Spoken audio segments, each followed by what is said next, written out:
Hi there! In this video, we will talk about rent reporting. It's an excellent tool for tenants looking to boost their credit score, and enabling it is quick and easy. Go to the dashboard and click Enable next to the Rent Reporting widget on the left sidebar. Choose a required lease and enter your full name, social security number, and date of birth. Verify the accuracy of the information, agree to the terms and conditions, and click Continue. Then choose a reporting option, either past and ongoing rent reporting or ongoing only. Click Next to proceed further.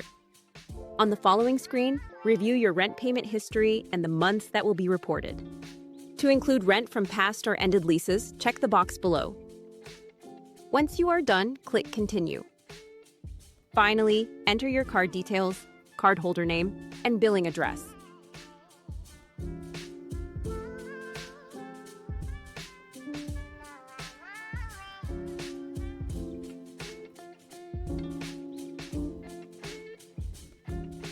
Then, click Enable to complete the process.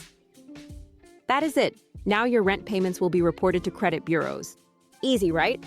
Enjoy using TenantCloud.